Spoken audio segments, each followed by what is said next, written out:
Hey everyone, if you've decided to stop using Photoroom's paid plan and want to cancel your subscription, you're in the right place. In this video, I'll show you how to cancel a Photoroom subscription step by step in 2026. First, determine where you purchased your subscription.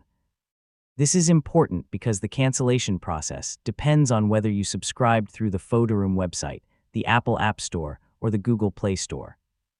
If you subscribed directly through the Photoroom website, visit the Photoroom website and sign in to your account. Once you're logged in, go to your account settings and open the billing or subscription section. Here, you'll see information about your current plan, renewal date, and payment method. Look for the Manage Subscription or Cancel Subscription option and click it. Follow the on-screen instructions and confirm your cancellation request. Once completed, you should receive a confirmation message, and in most cases, a confirmation email. If you subscribed through the Apple App Store, open the Settings app on your iPhone or iPad. Tap your Apple ID, select Subscriptions, find Photoroom in the list, and choose Cancel Subscription. And that's how to cancel a Photoroom subscription in 2026. By following these steps, you can stop future billing and manage your account with confidence.